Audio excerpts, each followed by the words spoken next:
자, 하나님 말씀 보겠습니다. 오늘 하나님께서 우리에게 하신 말씀은 시편 23편 3절에 있는 말씀입니다. 구약성경 818면 시편 23편 3절에 있는 말씀입니다.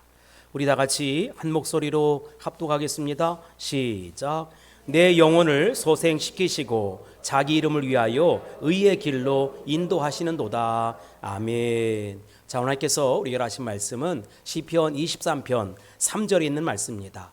뒤집힌 양이라고 하는 제목으로 하나님 말씀 내려가기 원합니다. 오래전에 인터넷에 회자되던 천국의 연변 사람이라고 하는 글을 먼저 읽어드리겠습니다. 세세한 것을 너무 깊이 새겨듣지 마시고 그냥 흥미거리로 들으시면서 약간의 교훈을 받으시면 되겠습니다. 고저 제가 있는 천국에서는 성경 10번 읽어가지고는 성경 보았단 말 소리도 못합니다. 고저 100번 읽으면 그놈 이제 성경 읽기는 좀 하겠다 합니다. 한 200번 읽었다 싶으면 그놈 성경 공부시키면 좀 이해하겠구나 하고 의심해 봅니다. 우리 뒷집으로 최근에 이사 온 사람이 성경 300번 읽었다고 자랑하다가 천사한테 끌려가서 성경 읽음을 빙고 게임하다 육실나게 혼나고 다시는 성경 많이 읽었다고 자랑 안 합니다.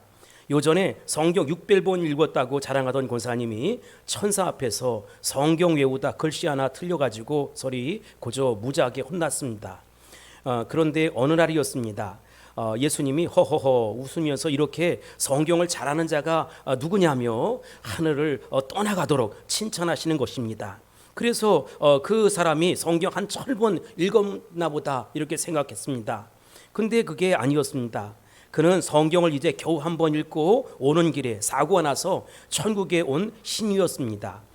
예수님이 성경에 대해 물었습니다. 성경에 대해 이야기해 보거라. 그러자 그는 떨리는 목소리로 이렇게 이야기한 것입니다. 성경 고저 사랑입니다. 그러자 예수님이 그를 쓰다듬으면서 성경을 제대로 안다고 칭찬하셨던 것입니다. 내래 성경 1000번 읽은 사람한테도 이런 말씀하는 것 못 들었습니다. 천국에서는 성경을 얼만큼 많이 읽었느냐가 중요한 것이 아니라 그 삶으로 나타내야 한다라고 하는 것을 깨닫습니다. 그렇습니다. 성경은 하나님이 사랑하시는 것을 말씀하고 있고 하나님 우리를 사랑하셔서 당신의 독생자 예수 그리스도를 아끼지 아니하시고 내어주기까지 우리를 사랑하셨다라고 선포하는 책입니다. 하나님의 사랑은 예수님의 성육신과 십자가에서 100% 투명하게 드러나고 나타났습니다.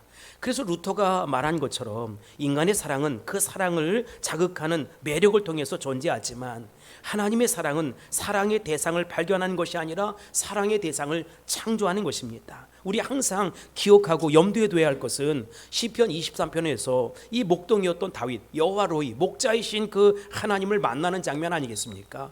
자신의 목양 경험을 바탕으로 해서 하나님과 자신 간의 관계를 아름답게 고백한 신앙의 고백시입니다. 다윗은 2절에서 목자가 양을 푸른 풀밭으로 인도해서 평안하게 눕게 하며 쉴만한 물가로 인도했듯이 하나님 아버지께서도 내 인생을 그렇게 풍성함으로 채워주시고 선하게 인도하셨다 이렇게 고백하는 거예요. 양은 하루하루 주어진 양식을 먹고 푸른 풀밭에 누워서 평안한 쉼을 가지는 것이 정상적인 것처럼 다윗은 자신의 인생도 여호와 하나님께서 여호와 로이 목자이신 하나님께서 내 삶에 많은 환난과 어려움과 고통이 있었지만 염려 없이 평안한 삶을 살 수 있도록 그렇게 인도해 주셨다는 것입니다. 그래서 그 하나님이 나의 목자가 되어 주시고 그 하나님이 나의 주인이 되어 주셨다라고 정확히 고백하는 것이지요. 하지만 이어지는 3절에서 다윗은 하나님께서 자신의 영혼을 소생시켰다라고 충격적인 고백을 하고 있는 것입니다. 내 영혼을 소생시키시고 자기 이름을 위하여 의의 길로 인도하신도다. 여러분 여기서 소생한다는 말이 뭡니까? 우리가 응급실에 가는 그 모습을 한번 상상해 보세요. 그러면 이해가 빠를 것입니다. 어떤 사람이 어떠한 이유에서 갑자기 심장이 멈추었어요. 그래서 CPR이라고 하는 심폐소생술을 하지 않습니까? 그것을 통해서 그 사람이 멈추었던 심장 소리가 다시 들리기 시작했고 숨이 돌아오게 될 때 그것을 가리켜서 우리는 뭐라고 얘기하느냐? 소생한다 이렇게 이야기하는 것입니다. 영어로는 리바이블이라고 합니다. 이것을 공동체적으로 적용해 보면 보면 공동체가 영적으로 다시 살아나고 생기가 넘치게 되는 부흥의 역사가 바로 리바이벌, 소생한다는 것입니다. 그런데 이 소생한다는 것은 개인이든 교회든 어떤 공동체든 다시 살아나야 한다는 것입니다. 사랑하는 성도 여러분, 우리의 심령이 다시 살아날 수 있게 되길 바랍니다. 우리 공동체가 살아날 수 있게 되길 바랍니다. 우리의 삶이 살아날 수 있을지어다. 우리가 시편 23편을 제대로 읽으면 이 시편이 절대로 목가적인 그 분위기의 시편이 아니다. 어린아이들이 여호와는 나의 목자시니 하면서 낭만적으로 노래 부를 수 있는 시편이 아니라는 것을 금방 알아서 하게 된다는 것입니다. 특히 3절과 4절을 읽어보면 이 다윗은 말이지요, 산전수전 공중전 다 겪고 파란만장한 인생을 이제 살았다라고 고백하고 있는 것을 알 수가 있어요. 우리가 시편 150편 아닙니까? 그 가운데 적어도 75개 정도가 다윗의 이름으로 된 시편들입니다. 거기에 보면 물론 아름다운 신앙의 고백도 있고 신나는 이야기들이 고백되어 있습니다. 그러나 거기에는 고통받고 있는 죄인의 모습, 배신당한 그 모습 속에서 괴로워하는 이 사람의 모습, 그리고 하소연하는 모습, 어둠 가운데 죽겠다고 고백하는 모습들, 그리고 영적으로 어둠 가운데 방황하는 모습들이 많이 나타나 있는 것을 볼 수가 있어요. 그래서 오늘 본문의 다윗은 하나님께서 그런 자기의 영혼 상태를 보살펴 주시고 다시 살려주실 뿐만 아니라 자신의 삶을 소생시켜서 의의 길로 인도해 주신다라고 고백하고 있는 것입니다. 사랑하는 성도 여러분, 우리의 심령이 다시 소생하는 축복뿐만 아니라 의의 길로 달려갈 수 있게 되기를 예수님의 이름으로 축복합니다. 우리가 3절 말씀을 잘 이해하기 위해서는 배경 설명이 좀 필요해요. 양들을 치는 목자 사이에서 사용되는 용어 중에 뒤집힌 양 또는 나둥그러진 양 이렇게 표현합니다. 이는 양이 등이 땅에 닿은 거지요. 그래서 사지가 허공에 들려서 아둥바둥하는 그 모습을 가리킬 때 뒤집힌 양이다, 나둥그러진 양이다 이렇게 고백하고 표현하는 거예요. 여러분 함께 생성해 봅시다. 양이 그런 상태에 처하게 되면 어떻게 될까요? 그 상태 속에서 스스로 자기 몸을 일으킬 수가 없는 것이지요. 아무리 뒤집으려고 용을 쓰고 기를 쓰고 애를 써도 소용이 없어요. 그래서 불안함과 두려움 속에 사로잡히게 되고 소리를 지르게 되고 스스로는 도저히 일어날 수 없게 되는 상황입니다. 그럴 때 목자가 빨리 발견해서 도와주지 아니하면 양은 어떻게 되느냐? 위에 가스가 차고 혈액순환이 잘 되지 않아서 사지가 마비되고 그냥 죽어버리게 된다는 것입니다. 더욱이 등을 땅에 대고 뒤집힌 양은 야수들의 먹잇감이 되는 것이지요. 그래서 우리가 성경을 보면 눈에 띄지 않는 양을 찾아다니는 목자의 안타까운 심정이 여러 번 등장하는 것을 볼 수가 있어요. 혹시 양이 길을 잃고 헤매지는 않을까? 위험한 데 떨어져서 그렇게 사지가 들려 아둥바둥하고 있지는 않을까 염려하지만 혹시라도 뒤집힌 양이 없을까 하고 이리저리 찾아다니는 그 목자의 모습을 우리가 성경을 통해서 발견하게 됩니다. 그래서 목자는 그런 양을 발견하게 되면 마비된 사지를 마사지해주고 덜컥 겁을 먹고 있는 그 양을 뒤집어서 부드러운 말로 위로해주고 격려해준다는 것입니다. 그렇게 되면 순식간에 혈액순환이 원활하게 돌아오게 되고 양이 사지가 마비되었었는데 이제는 그 마비된 것이 차츰차츰 풀리게 되고 거론하게 되고 다시 살아나게 되고 소생케 된다는 것이지요. 3절의 용어로 내 영혼 내 목숨이 소생하게 되었다라고 하는 모습이 바로 그런 표현이에요. 다윗은 그와 같은 경험을 여러 번 해보았기 때문에 자신의 영혼의 상태에 대해서 구체적으로 적용하고 있는 것입니다. 사지가 마비된 양의 모습처럼 내 삶이 그렇게 뒤집힌 양의 모습이었고 나두렁거지러진 양의 모습이었는데 하나님 아버지께서 다시 살려주셨고 목자이신 여호와 로이의 하나님께서 나를 소생케 주셨다는 것입니다. 그러면 왜 양이 그와 같이 뒤집어지고 나둥그러지게 되느냐? 여러분 수백 마리의 양을 직접 목양했던 필립 켈러라고 하는 목사님의 글을 보니까 평소에는 힘이 세고 강건하고 활동적인 양이 그렇게 몸이 뒤집혀 죽어가는 데에는 그 나름대로의 이유가 있다는 거예요. 이 세 가지 모습으로 이야기했는데 첫 번째 이유가 뭐냐? 편한 것을 추구하는 사람들처럼 양도 우묵한 곳을 만나면 몸을 기대고 싶고 잠시 쉬어가고 싶기 때문에 몸이 완전히 뒤집어지는 상황이 발생한다는 것입니다. 두 번째 경우는 양털에 많은 불순물이 이렇게 붙어 있으면 무거우니까 뒤집어지기 쉽다는 것이지요. 그리고 세 번째 경우에는 양이 살이 쪄서 비대해지면 그렇게 뒤집어지기 쉽다는 것입니다. 사람도 상반신이 무겁게 이렇게 무게가 많이 나가면 이 다리 관절이 그 무게를 지탱하지 못하기 때문에 무릎에 병이 나잖아요. 무게의 균형이 깨지게 되면 그렇게 뒤집어질 수 있다는 것입니다. 이것을 우리의 삶 가운데 영적으로 적용해 보면, 우리 신앙생활에 적용해 보면 적지 않은 교훈을 받게 된다는 것입니다. 왜 우리가 영적으로 침체하고 왜 영적으로 뒤집어지게 되느냐? 그래서 스스로는 도저히 일어설 수 없고 뒤집힌 양과 같은, 나드렁거려진 양과 같은 상태 속에 빠지게 되느냐? 우리는 잘못되었을 때 처음에는 내가 잘못 가고 있구나, 이렇게 살아서는 안 되지, 이런 모습으로 살아서는 안 돼, 내가 적어도 그리스찬 아닌가, 내가 주의 종이 아닌가, 이런 인식을 갖게 된다는 거예요. 그런데 나중에 시간이 지나가게 되면 영적으로 마비가 되는 거예요. 무감각해지게 되는 것이지요. 이게 빛인지 어둠인지 똥인지 오줌인지 헷갈리는 거예요. 그러니까 영적으로 아주 어두운 상태 속에 이르게 된다는 것입니다. 그러다가 나중에는 자신이 영적으로 나뒹굴어졌는지 뒤집혀졌는지조차도 분간을 못하는 것이지요. 그때는 목자가 찾아오듯이 하나님께서 직접적으로 간섭해주지 아니하면 소생의 기쁨을 누릴 수 없게 된다는 것입니다.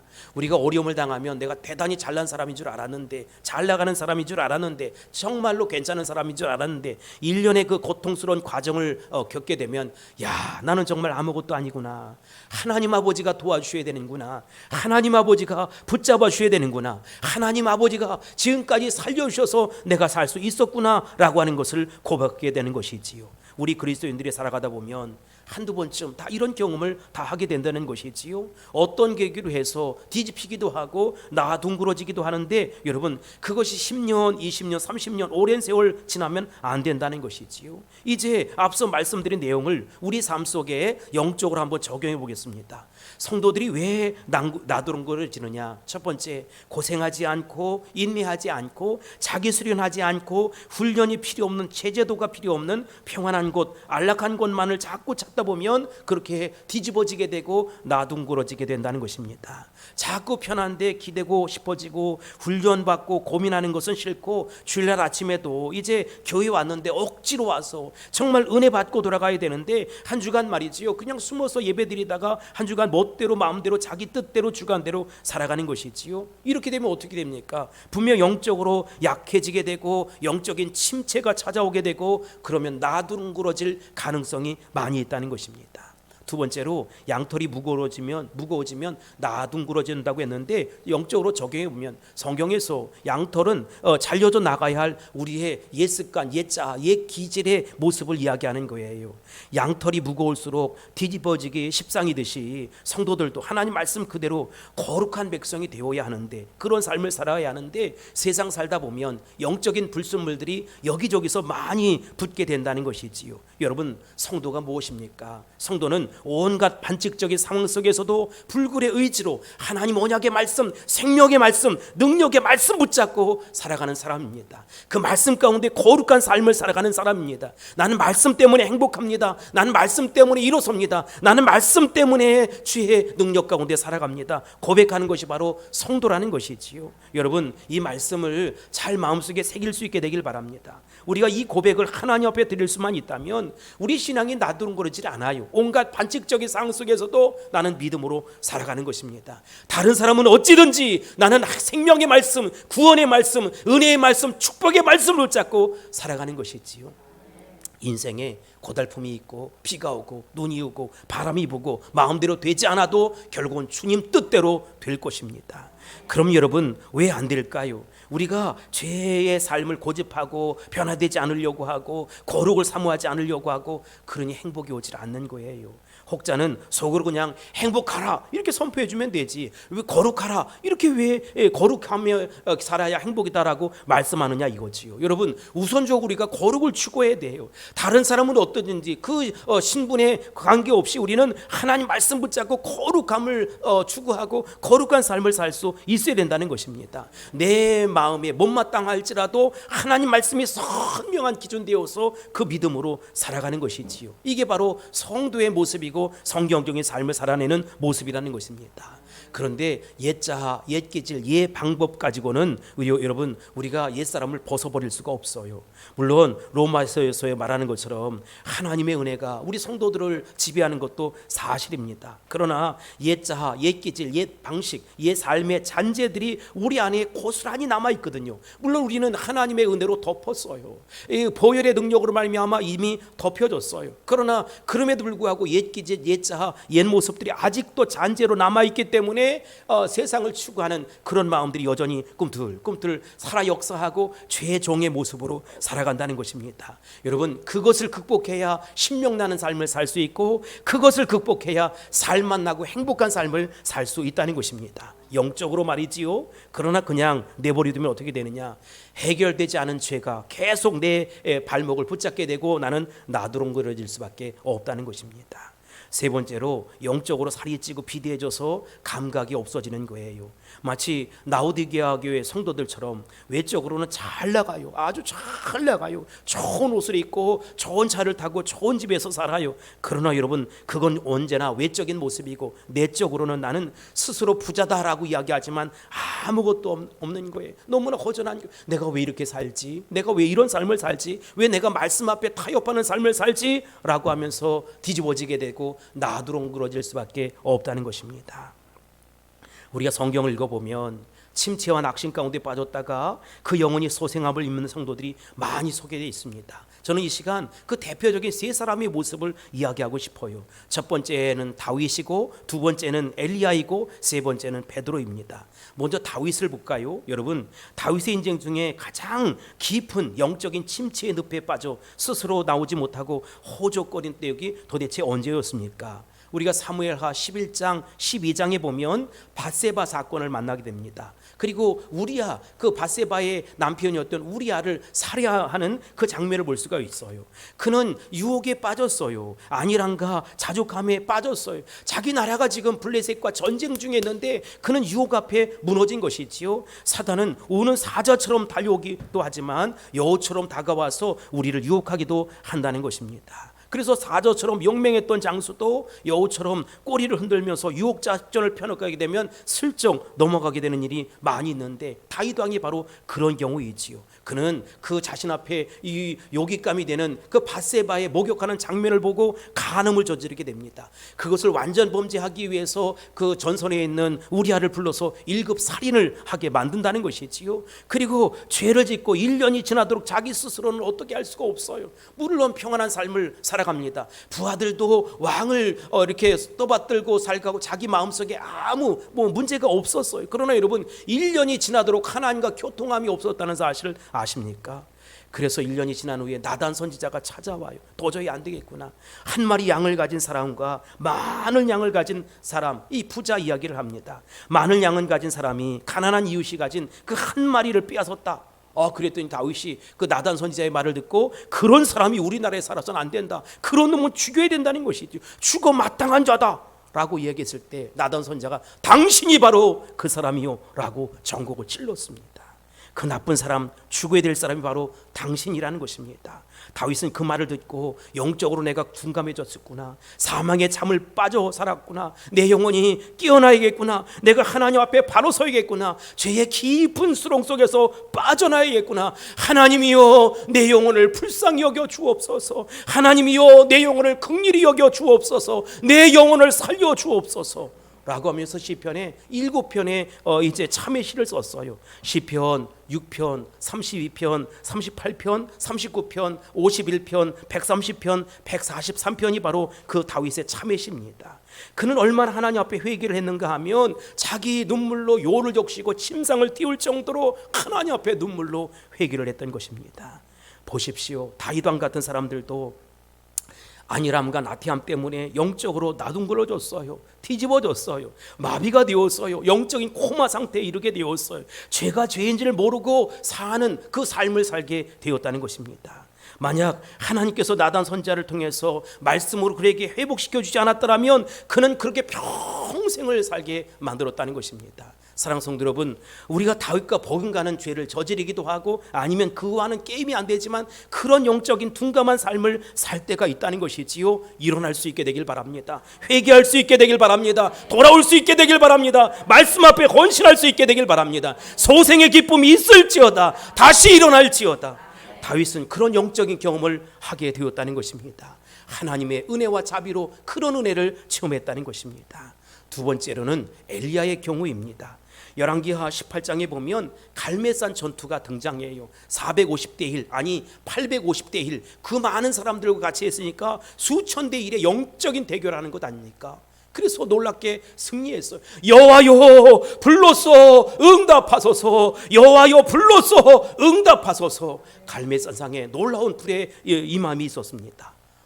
그런데 19장에 가보니까 엘리야가 그 사역지를 이탈하게 되는 거예요. 도망을 하게 되는 거예요. 이세벨이 너 죽이겠다는 것입니다. 그래서 그가 어디까지 도망가느냐, 유대 광야까지 도망을 가서 노뎀나무 밑에서 차라리 사는 것보다 죽는 게 낫겠다라고 고백하지 않습니까? 죽기를 자청하는 거예요. 여러분, 그가 왜 그랬습니까? 육체가 완전히 소진이 되었고 마음의 병, 우울증이 들었기 때문입니다. 그는 갈멜산 전투를 치르고 왕의 마차 앞에서 긴 걸음으로 다름질하고 난 이후에 완전히 탈진했던 것이지요. 그런데 불로써 응답하신 주님이 요절내고 작살내고 어떻게 해야 되는데 더 이상 부흥이 일어나지 않고 이세벨의 협박 편지를 받고 난 이후에 어떻게 되느냐, 나둥그러진 것이지요. 영적으로 그냥 뒤집힌 것입니다.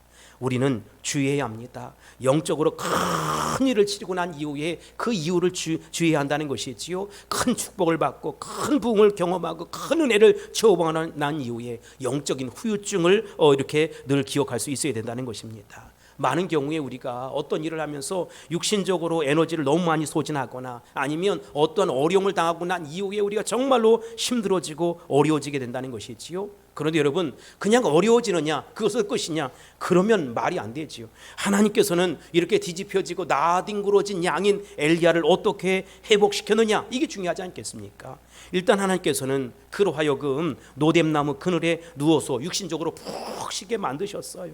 일단 지친 영혼은 어떻게 합니까? 쉬어야 한다는 것이지요. 그리고 피곤할 때는 여러분, 우리가 어려움을 당할 때는, 고통을 당할 때는 말을 하지 않는 것이 중요해요. 무슨 일을 하게 되면 말도 거칠어지게 되고 행동도 거칠어지게 되고 인생이 온통 뒤죽박죽이 된다는 것입니다. 그러나 하루 이틀 잠을 푹 자고 나면 사태가 바로 보이는 것이지요. 그리고 내가 앞으로 어떻게 살아갈까, 건전한 판단을 내리기가 쉽다는 것입니다. 하나님은 지친 엘리야를 푹 쉬게 만드셨어요. 그리고 친히 천사를 보내서 그에게 귀한 대접을 했다는 것입니다. 노뎀나무를 직접 천사가 찾아왔어요. 사도행전 12장에 보면 옥중에 있는 베드로의 옆구리를 천사가 와서 치잖아요. 그런데 이번 경우에는 도저히 안 되니까 엘리야의 옆구리를 친 것이 아니라 만지며라고 성경 기록하고 있습니다. 부드러운 영적인 터치를 했던 것이지요. 숯불에 구운 신선한 떡과 생수병을 가지고 와서 2번씩이나 엘리야를 먹이세요. 그러니까 기운이 돌아왔어요. 천사가 직접 웨이터가 되고 서빙을 해주니까 여러분, 그가 어떻게 합니까? 다시 복음 앞에 서고 다시 말씀 앞에 서고 다시 사명 앞에 설 수 있게 되었다는 것입니다. 회복되었다는 것입니다. 엘리야가 회복되었던 것처럼 사랑하는 성도 여러분, 회복될 수 있게 되길 바랍니다. 엘리야가 불말과 불병거를 타고 승천하는 영광을 누렸던 것처럼 하나님의 은혜로 충만할 수 있길 바라고 영적으로 새로워질 수 있게 되기를 주의 이름으로 축복합니다. 세 번째로 예수님의 수제자 베드로입니다. 나는 주를 위해 살겠습니다. 나는 주를 위해 살겠습니다. 감옥에 가라면 내가 앞장서 가겠습니다. 다른 사람은 다 부인해도 나는 절대로 주님을 부인하지 않겠습니다. 그는 호언장담을 했어요. 몇 시간이 지나갑니다. 그 갈대아의 계집종이 와서 이 당신도 그 사람이다 라고 예수님과 같은 편이라고 했을 때, 같은 당이라고 했을 때 그는 3번씩이나 예수님을 저주하고 부인하고 맹세까지 하지 않습니까? 여러분, 그는 연약했기 때문에 그렇게 쓰러진 거예요. 가룟 유다는 악했기 때문에 넘어진 것이지만 그는 연약했기 때문에 넘어진 거예요. 그렇게 자빠졌을 때 여러분, 베드로는 깊은 수렁 속에 빠지게 되었어요. 네가 다 굴기 전에 네가 나를 3번 부인하리라. 내가 그런 사람이구나. 내가 그렇게 호언장담했었는데 내가 영적인 깊은 수렁에 빠져 있구나. 나뒹굴어졌구나. 뒤집어졌구나. 하지만 이 베드로를 예수님이 어떻게 회복시켰는지가 중요하지 않습니까? 주님은 나드렁거려져 있는 그 베드로를 이미 그렇게 될 것이다 예고하셨어요. 주님은 3번씩이나 자신을 부인했던 베드로를 쳐다보셨습니다. 누가복음 22장 60절로 61절에 보면 이제 베드로와 예수님의 시선이 딱 하고 마주치게 됩니다. 우린 그 장면을 상상해 볼 필요가 있어요. 성경은 다양한 장르, 그 문화 형태로 구성되어 있기 때문에 가급적이면 사복음서의 그 배경 설명이 아주 필요하고 우리의 상상력이 필요합니다. 그런데 이렇게 베드로를 쳐다보는 순간 예수님의 눈이 어땠을 것 같습니까? 여러분, 실수하고 잘못된 가족들 아니면 그 자녀들을 여러분 어떻게 바라보십니까? 그럼 그렇지, 이 못쓸 인간, 그렇게 예수님이 말씀하셨을까요? 그런 생각을 하셨을까요? 전 그렇지 않아요. 우리 모든 사람들은 보통 그러면 그렇지, 네가 무슨 일을 하느냐, 이 못쓸 인간아 라고 그렇게 생각할 거예요. 그러나 예수님이 베드로를 쳐다보셨을 때에 한없는 자애로운 그 부드러운 눈길로 그를 쳐다보는 것이지요. 왜냐? 예수님은 베드로가 넘어질 것을 이미 알고 계셨기 때문입니다. 그리고 주님은 베드로가 이렇게 나자빠져서 얼마나 깊은 영적인 수렁 속에 빠져서 상처 속에서 헤매고 있는지를 알고 있기 때문에 측은히 여기는 마음이 있었어요. 민망히 여기는 마음이 있었어요. 민망이란 단어는 창자가 끊어지는 아픔이에요. 네가 이렇게 실수를 해서 이렇게 고통스럽게 살아가는구나 하면서 창자가 끊어지는 아픔을 가지고 긍휼과 자비의 마음을 가지고 사랑과 은혜의 마음을 가지고 그를 쳐다보고 바라봤다는 것입니다. 그 다음에 어떻게 하십니까? 요한복음 21장에 보면 주님은 디베라 바다라고 불리우는 갈릴리 바다에 고기 잡고 있는 베드로를 찾아오셨어요. 이른 아침 바닷가에 찾아오신 주님은 한 마리도 잡지 못하는 베드로에게, 허탕을 친 베드로에게 손수 떡을 굽습니다. 생선을 구워 주십니다. 그리고 먹이십니다. 먼저 그들의 배고픈 육신을 채워주시고 난 이후에 베드로에게 회복의 은혜를 이렇게 허락하시는 것이지요. 시몬아, 내가 이 사람들보다 더 나를 사랑하느냐? 시몬아, 내가 이 사람들보다 더 나를 사랑하느냐? 여러분, 베드로가 연약해서 쓰러진 것이지 예수님을 사랑하지 않은 것은 아니에요. 자신도 똑같이 죽음을 당하고 어려움을 당할까 봐 거짓말을 한 것이지 그가 이렇게 예수님을 사랑하지 않은 것은 아니잖아요. 예전이나 지금이나 예수님 사랑은 똑같아요. 다만 연약해서 넘어진 것이지. 그래서 주님은 베드로가 나드렁거리고 뒤집어진 그 모습 속에서 이제 일으켜 주시려고, 회복시켜 주시려고, 끄집어내시려고 손을 잡고 이제 네가 내 제자란 말이냐, 이 꼴이 뭐냐라고 그냥 말씀하시지 않았어요. 그렇게 야단치지 않으셨어요. 뭐라고 얘기하지요? 베드로야, 내가 나를 사랑하느냐? 베드로야, 내가 나를 사랑하느냐? 3번씩 연거푸 묻는 것이지요. 베드로는 뭐라고 얘기합니까? 면목이 없어요. 차마 입을 뗄 수가 없어요. 그러나 그럼에도 불구하고 주님, 내가 사랑하는 것 아시지 않습니까? 내가 당신을 사랑하는 것 아시지 않습니까? 라고 대답합니다. 결국 주님은 그런 방식을 통해서 뒤집어지고 나등그러져 있는 그 베드로에게 스스로 일어날 수 없는 그 상태 속에 있는 그 모습 속에 다시 소생의 기쁨을 누릴 수 있도록, 다시 영생의 기쁨을 누릴 수 있도록 그를 회복시키는 장면을 볼 수가 있습니다. 이와 같은 은혜가 있을지어다. 여러분, 우리 어떤 실수, 어떤 잘못, 어떤 허물이 있을지라도 용서받지 못할 죄는 없는 거예요. 우리 주님은 모든 죄를 용서하길 원하시고 모든 죄를 다 씻길 원하신다는 것입니다. 나는 죄가 많아서가 아니라 여러분, 그 죄를 씻으시고 용서하시고 사해 주시는 주님의 손을 붙잡고 일어날 수 있게 되길 바랍니다. 일어날지어다, 회복될지어다. 오늘 우리도 신앙생활하다 보면 여러 가지 이유 때문에 엎어지고 나뒹굴어질 때가 있어요. 때로는 영적으로 아주 기진맥진을 하는 것이지요. 또 때로는 평안한데 아니란데 쉬고 싶은 마음이 있는 거예요. 야, 여기가 좋사오니 하고 평안하게 등을 기대고 싶고 쉬고 싶고 나자빠지기 십상입니다. 자신의 연약함을 극복하지 못하고 넘어지는 이들도 있고요, 자만 때문에 쓰러지는 일도 많이 있다는 것입니다. 그러나 우리 스스로는 일어날 수 없는 그런 상태에 떨어져도 고초를 겪고 있을 때에도 우리 주님은 그런 나를 외면치 않는다는 것. 너 그럴 줄 알았어? 라고 말씀하시지 않으세요. 찾아오셔서 사랑하는 아들아, 사랑하는 딸아, 이제 일어나야지. 네가 영적으로 왜 사지가 마비되었느냐? 왜 영적으로 사지가 마비되었느냐? 이제 일어날지어다, 일어날지어다, 회복될지어다, 회복될지어다. 구원의 말씀, 생명의 말씀, 은혜의 말씀을 붙잡을지어다. 길이요 진리요 생명 되신 나를 붙잡을지어다. 내가 너의 주인이요, 너의 공급자요, 너의 치유자요, 너의 완전한 주인이란다. 그리고 3절 하반절에 보면 그렇게 살려주신 다음에 내 마음대로 가라, 아무도 너를 간섭하지 않을 것이다 라고 말씀하시지 않았어요. 주의 이름을 위하여 의의 길로 인도하신다는 것입니다. 여러분, 우리의 삶은 주의 길로 인하여 의의 길로 인도할 수밖에 없는 것이지요. 우리의 삶을 합력해 선을 이룰 수밖에 없는 것이고 하나님의 영광을 드러낼 수밖에 없는 것입니다. 팔레스타인 땅에는 수천 갈래의 길이 있어요. 사막 아닙니까? 아주 복잡하게. 그래서 목자는 양을 어디로 인도해야 될까, 어디로 데리고 가야 될까, 바른 길도 알아야 하고 바른 정보도 다 알아야 하는 것이지요. 그런데 우리를 바른 길, 바른 정보로 인도하시는 분이 누구냐? 하나님 아버지라는 것이지요. 우리가 어렵고 고통스러울 때 하나님 왜 그러시지? 하나님 왜 도대체 나에게 이런 삶을 허락하셨지? 정말로 죽겠다. 정말로 죽지 못해 산다, 마지 못해 산다라고 이야기하지만 여러분, 다시 복음 앞에 서서 영적으로 소생의 기쁨을 누릴 수 있게 되길 바랍니다. 정신 바짝 차리셔야 합니다. 사탄 마귀는 나의 그런 꿀꿀한 모습, 음침한 모습, 우울한 모습으로 그래 너는 죽어 마땅하고 너의 삶은 이렇게 종지부를 찍을 거예요. 아니에요 여러분. 그런 삶을 살라고 이 땅에 부르신 분이 하나도 없어요.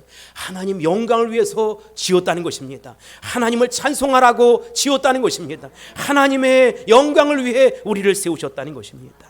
그 마음을 기억할 수 있게 되길 바랍니다. 엉뚱한 곳에서 푸념하고 엉뚱한 곳에서 한숨 짓고 사망의 음침한 골짜기로 헤매지 말고 내 뜻, 내 마음, 내 주장, 내 방법, 내 생각 다 버리시고 이제 다시 복음 앞에 서서 하나님 영광을 위해 살아보겠사오니 하나님 나의 진정한 여호와 로히 목자의 모습으로 내가 그렇게 받아들일 수 있도록 은혜 베풀어 주옵소서.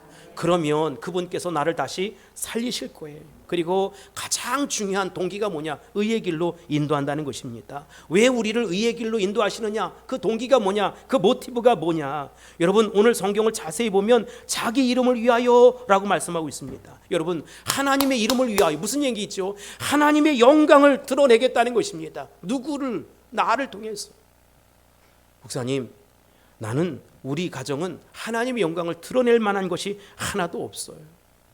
맞아요 여러분. 내가 그런 삶을 사는지도 모르겠어요. 그러나 여러분, 미래를, 앞을, 장래를 기대할 수 있게 되길 바랍니다. 내가 소망이 없다니까요, 희망이 없다니까요, 비전이 없다니까요. 그 믿음대로 사니까 그렇게 되는 거예요. 여러분, 하나님 앞에 소망을 둘 수 있게 되길 바랍니다. 하나님 앞에 꿈을 둘 수 있게 되길 바랍니다. 하나님 앞에 비전을 가질 수 있게 되길 바랍니다. 하나님 영광을 위하여 의의 길로 인도하시는도다. 주님이 그렇게 말씀하셨어요. 여러분, 소생케 하는 은혜를 체험하고 난 다음에 우리는 어떻게 고백할까요? 거봐, 하나님이 나를 이렇게 외면치 않으셔. 나는 어떻게 살아도 상관없어. 아니에요 여러분. 그럴수록 더 바른 믿음 가지고 더 온전한 삶을 살 수 있어야 된다는 것입니다. 그러면 왜 나두렁그러진 자빠진 양과 같은 우리를 다시 살려주실까?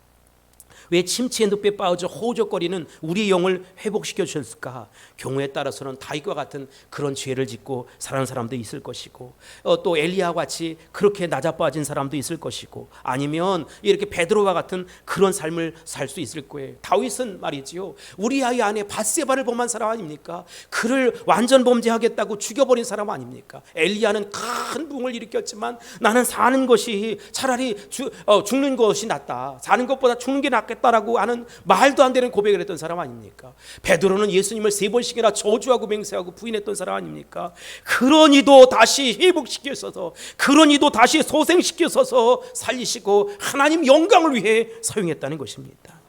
여러분, 우리에게도 제2의 은혜를 허락해 주세요. 또 다른 기회를 허락해 주신다는 것입니다. 일방적인 은혜, 전적인 은혜를 부어주실 거예요. 나는 100번 지옥 가도 마땅한 자인데 나를 왜 이렇게 살려주셨을까? 자기 이름을 위하여, 자기 명예를 위하여, 하나님의 영광을 위하여 살려주셨다는 것입니다. 한번 부른 것은 우리 주님이 후회하지 않는다고 했어요. 성경에 보면 하나님의 은사 부르심에는 후회하심이 없다. 그런데 여러분, 우리가 정확한 고백을 해야 돼요. 야, 내가 정말 그 문제 때문에 걱정이 된다, 근심이 된다, 고민이 된다. 여러분, 그러니까 우리가 그분을 진정한 주인으로 그렇게 모시지 않는 거예요. 그분이 나의 진정한 주인이라면, 그분이 나의 진정한 공급자라면, 그분이 진정한 나의 치유자라면 우리가 어떤 마음을 갖고 살아가야 할까요? 세상에 많은 의사도 있고 더 나가서 뭐 돈 많은 사람들도 있고 아니면 보디가들도 있지만, 여러분, 나의 공급자는 우리 주님이십니다. 나의 보호자는 우리 주님이십니다. 나의 치료자는 우리 주님이시라는 것이지요. 하나님 영광을 위하여 나를 택하셨어요. 하나님 영광을 위하여 나를 구원하셨어요. 하나님 영광을 위하여 우리를 세워가셨다는 것입니다. 하나님의 영광을 분명 드러내고야 말 것이라는 것이지요. 이제 말씀을 정리하도록 하겠습니다. 오늘 말씀을 보면 정말로 간단한 것 같지만 영적인 깊이가 있고 아주 엄청난 영적인 체험이 농축되어 있는 것입니다. 우리가 이 세상을 살아가면서 늘 보랏빛 채색으로 된 아름다운 인생을 사는 것은 아니에요. 여러분 잘 아시잖아요. 때로는 우리가 깊은 영적인 침체에 빠지기도 하고 낭망할 만한 사건, 상황들을 만나기도 해요. 겪어보신 분들은 알겠지만, 야, 정말 어떻게 이 상황 속에 살아, 몸서리가 처지고 정말 외롭고 눈물이 나고 한숨을 짓고 어렵고 그래요. 그런데 여러분, 지나가 보면 다 하나님의 뜻과 섭리와 계획이 있어서 그런 일련의 과정을 치르게 하셨다는 것입니다. 하나님 명예를 걸고 우리를 찾아오셨어요. 여러분, 다시 합니다. 하나님이 당신의 명예를 걸고 내 마음속에 찾아오셨어요. 왜 찾아오셨지요? 나를 회복시켜 주려고, 다시 제2의 기회를 허락해 주려고, 소생의 은혜를 허락해 주려고, 축복의 은혜를 허락해 주려고, 구원의 은총을 허락해 주려고. 야, 내가 정말로, 여러분, 우리는 매스미디어를 통해서 세상의 여러 소식들에 귀를 기울이고 살아요. 세상 가치관대로 살아라, 내 멋대로 살아라, 내 마음대로 살아. 아니, 나는 의의 말씀 붙잡고 살고 의의 길로 살고 하나님 뜻대로 살고 하나님이 정하신 목적대로 산다라고 결단할 수 있게 되길 바랍니다. 그러면 하나님께서 그 이후에 미래와 장래를 어떻게 하실까? 여러분, 기대가 되지 않습니까? 우리는 어렵고 힘든 상황 속에 있든지 아니면 주변에 완전히 자빠지고 나둥그러진 사람을 볼 때 여러분 3절 말씀을 그들에게 주셔야 합니다. 당신을 건지기 원하십니다. 나를 건졌듯이 당신을 건져 주시기 원합니다. 나를 건져 주옵소서, 나를 회복시켜 주옵소서, 나를 살려 주옵소서라고 하는 기도를 할 수 있어야 된다는 것이지요. 공동체도 마찬가지입니다. 전체적으로 힘이 없고 흐물흐물하고 연약한 모습 가운데 살아가지만 주여 이 땅을 지켜 주옵소서, 이 지역을 영적으로 살려 주옵소서, 이 가정을 살려 주옵소서, 부흥을 허락해 주옵소서, 은혜를 허락해 주옵소서, 구원을 허락해 주옵소서. 우리는 하나님께서 소생케 하시고 부흥을 주시는 목적을 잃어버려서는 안 돼요. 왜 그렇지요? 의의 길로 인도하시려고. 여러분, 당신의 영광을 위해서 우리를 의의 길로 인도하실 거예요. 지금까지는 연단하신 것이지요. 지금까지는 훈련을 하신 것이지요. 지금까지는 나를 빚으신 것이지요. 잊지 마십시오. 영적으로 힘들고 어려운 처지에 있는 여러분, 주님은 분명 나를 불쌍히 여겨주십니다. 내가 남모르는 눈물을 흘리고 가슴앓이를 하고 어쩔까 정말로 주저주저하고 안절부절할 때도 주님은 다시 일어나야 한다, 다시 회복되어야 한다, 다시 소생되어야 한다라고 말씀하시는 것이지요.